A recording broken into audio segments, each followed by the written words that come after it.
Hello दोस्तों, मैं DRX Santosh Singh अपने YouTube चैनल पर आप सभी लोगों का स्वागत करता हूं। दोस्तों, हिंदू मान्यताओं के अनुसार वर्ष भर में कुछ दिन ऐसे होते हैं जो कि बहुत ही ज़्यादा स्पेशल माने जाते हैं, बहुत ही ज़्यादा शुभ माने जाते हैं, या ये कहें कि इस समय पर दैवीय शक्तियाँ बहुत ज़्यादा सक्रिय होती हैं। इसलिए मनुष्य के लिए अच्छा और बुरा दोनों ही प्रकार का होना इस समय पर बहुत ज़्यादा हो जाता है। जैसे कि महाशिवरात्रि, होली की रात्रि, दीपावली की रात्रि अथवा नवरात्रियाँ। नवरात्रियों में माता दुर्गा साक्षात पृथ्वी लोक पर वास करती हैं, इसलिए व्यक्तियों के ऊपर उनकी कृपा अथवा उनका क्रोध दोनों ही समान रूप से हो सकता है। अब ये व्यक्तियों के ऊपर निर्भर रहता है कि वे माता से आशीर्वाद प्राप्त करते हैं अथवा अभिशाप प्राप्त करते हैं। दोस्तों, माता रानी इन नवरात्रियों पर इस ब्रह्मांड में विचरण करती हैं, साक्षात रूप में विचरण करती हैं, इसलिए उनके संकेत उनकी योगिनियों द्वारा, उनके अन्य सेवकों द्वारा मनुष्य तक उनके संकेत भी भेजे जाते हैं। दोस्तों, हिंदू पुराणों के अनुसार व्यक्ति के पास ये जो संकेत आते हैं, ये कीड़े मकोड़े, पेड़ पौधे इत्यादि के द्वारा मनुष्य को प्राप्त होते हैं। मनुष्य अगर इन संकेतों को पहचान लेता है तो वह अपने जीवन को सार्थक कर सकता है। जैसे कि अगर वह जान ले कि उसका अच्छा समय आने वाला है तो वह उस समय को और भी अच्छा बना सकता है। वहीं अगर उसे यह पता चले कि उसका अच्छा समय खत्म होने वाला है अथवा उसका बुरा समय आने वाला है तो वह माता से अनुनय विनय करके उन्हें प्रसन्न कर सकता है और अपने बुरे समय को भी वह टाल सकता है। दोस्तों, कैसे पता चलेगा कि व्यक्ति का अच्छा समय आने वाला है अथवा बुरा समय आने वाला है? माता उससे प्रसन्न है अथवा उससे रुष्ट है? माता अगर प्रसन्न है तो उसे क्या फल मिलने वाला है?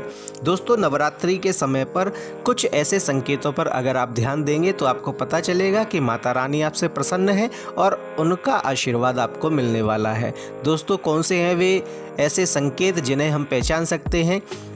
ये शुरू करने से पहले कमेंट में एक बार सच्चे मन से जय माता दी अवश्य लिख दीजिए, क्योंकि माता रानी की कृपा जिस व्यक्ति पर हो जाती है उसके सभी बिगड़े हुए कार्य बनने लगते हैं। और नवरात्रि पर तो माता रानी विशेष रूप से व्यक्ति पर कृपा कर सकती हैं। नंबर 1, दोस्तों, अगर नवरात्रि के दौरान, नवरात्रि अथवा दशमी तिथि तक अगर आपके घर में कन खजूरा प्रवेश करता है तो उसके अनेक फल प्राप्त होते हैं। दोस्तों, माता रानी की कृपा किस व्यक्ति पर रहती है यह कन खजूरे की उस उपस्थिति पर निर्भर करता है। जैसे कि अगर कन खजूरा आपके बाथरूम में, आपके घर के द्वार पर यानी कि दहलीज पर या सीढ़ियों पर आपको दिखाई देता है तो इसका अर्थ होता है कि आपका राहु कमज़ोर है और यह आपके जीवन में परेशानियां लेकर आ सकता है। वहीं अगर आप नशा करते हैं तो यह आपके नशे को भी छुड़वा सकता है, इसलिए यह एक तरीके से अच्छा भी है।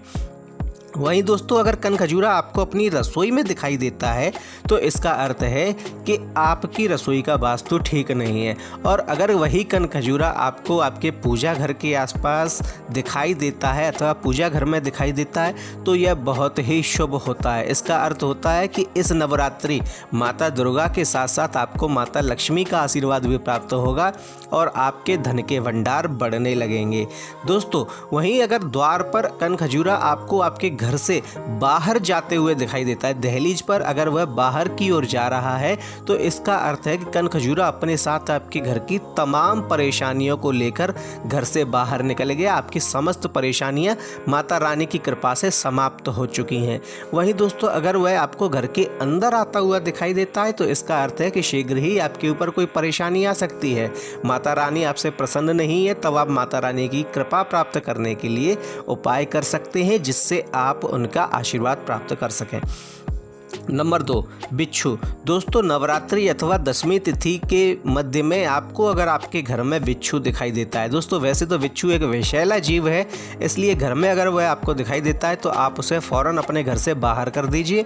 लेकिन बाहर करना, अंदर करना वो एक अलग चीज़ हो गई, लेकिन घर के अंदर अगर आपको नवरात्रि के दौरान बिच्छू दिखाई देता है तो यह बहुत ही शुभ संकेत माना जाता है। बिच्छू को एक तरीके से माया का प्रतीक मानते हैं, इसलिए अगर आपको आपके घर में बिच्छू दिखाई देता है तो यह बहुत ही शुभ होता है। इसका अर्थ होता है कि आपको शीघ्र ही अनेकों प्रकार से धन लाभ होने वाला है, अनेक तरफ से आपको धन की प्राप्ति होने वाली है, आपके धन के भंडार बढ़ने वाले हैं।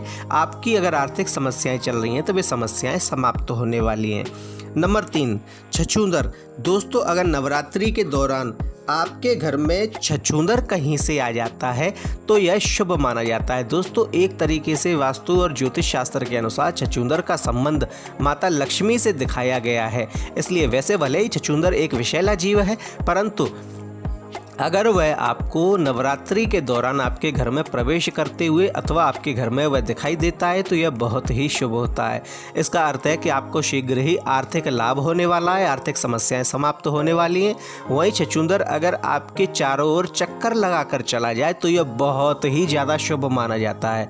दोस्तों, इसका अर्थ है कि माता रानी के आशीर्वाद से, माता रानी की कृपा से आपके ऊपर चल रही समस्त प्रकार की भीषण आपदाएं, भीषण परेशानियां, भीषण समस्याएं सभी समाप्त होने वाली हैं। यानी कि आपके जीवन में जितनी भी कठिनाइयां चल रही थी, जितनी भी परेशानियों आप चल रहे थे, अब माता रानी के आशीर्वाद से आप बिल्कुल स्वस्थ हो जाएंगे, बिल्कुल ठीक हो जाएंगे। सभी प्रकार की परेशानियों से आप बाहर निकल जाएंगे। नंबर 4, तितली। दोस्तों, अगर नवरात्रि के त्यौहार, नवरात्रि के दिनों में अथवा दशहरे के आसपास आपके घर में तितली प्रवेश करती है तो यह भी एक बहुत ही शुभ संकेत माना जाता है। दोस्तों, तितली का घर में प्रवेश करना, अगर तितली रंग बिरंगी है तो जिस प्रकार से तितली के रंग उसके पंखों में भरे हुए हैं, उसी प्रकार से माता रानी की कृपा से आपके जीवन भी रंगों से भर जाएंगे, खुशियों के रंगों से भर जाएंगे। दोस्तों, अगर तितली आपके घर में प्रवेश करती है तो बहुत ही शुभ माना जाता है। इसका अर्थ है कि आपके जीवन में नए नए रंग आने वाले हैं, नए नए प्रकार की खुशियां आपके जीवन में आने वाली हैं। वहीं दोस्तों, अगर तितली आपके घर में आकर मर जाती है तो यह शुभ नहीं माना जाता है। दोस्तों, तब आप माता रानी से स्तुति करके, विनती करके आप उन्हें प्रसन्न करने का प्रयास करें। इसलिए अगर तितली आपके घर में मरी है तो यह शुभ नहीं माना जाता। इसका अर्थ है कि आपके जीवन में शीघ्र ही परेशानियां आ सकती हैं। नंबर 5, छिपकली। दोस्तों, छिपकली का भी संबंध ज्योतिष शास्त्र और वास्तुशास्त्र के अनुसार माता लक्ष्मी से ही माना जाता है। अगर छिपकली आपके घर में आई है, देखिए, छिपकली वैसे तो हमेशा व्यक्ति के किसी ने, आपने अपने घरों के आसपास आपके घरों में आपने देखी ही होगी।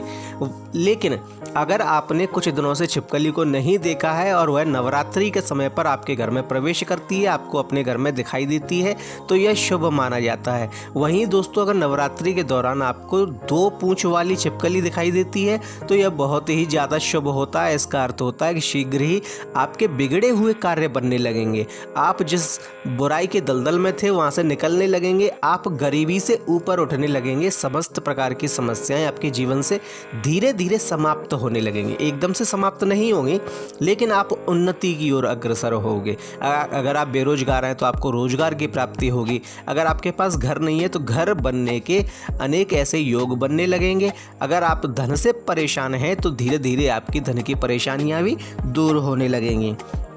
नंबर 6, दोस्तों, अगर नवरात्रि के दौरान घोंघा आपके घर में प्रवेश करता है तो यह भी बहुत ही शुभ माना जाता है। दोस्तों, घोंघे का आपकी दहलीज पर अंदर की ओर आना बहुत ही शुभ माना जाता है। इसका अर्थ है कि आपके घर में साक्षात माता रानी प्रवेश कर रही हैं। इसलिए दोस्तों, अगर आपको आपके घर में नवरात्रि के दौरान घोंघा आपकी दहलीज पर दिखाई देता है जो कि अंदर की ओर आ रहा हो तो यह बहुत ही शुभ माना जाता है। दोस्तों, घोंघे का घर में इस प्रकार से प्रवेश करना बहुत ही शुभ होता है। इसका अर्थ है कि माता दुर्गा आपसे प्रसन्न है, माता लक्ष्मी आपसे प्रसन्न है और माता रानी आपके घर में प्रवेश कर रही हैं, जिससे आप उनके स्वागत की तैयारियां कीजिए। आपके समस्त प्रकार के बिगड़े हुए कार्य बनने लगेंगे। दोस्तों, आपको हमारी ये जानकारी कैसी लगी कृपया हमें कमेंट में अवश्य बताएं। हमारे वीडियो को लाइक करें, शेयर करें, कमेंट में सच्चे मन से जय माता दी अवश्य लिखें। साथ ही हमारे चैनल को सब्सक्राइब करें। धन्यवाद।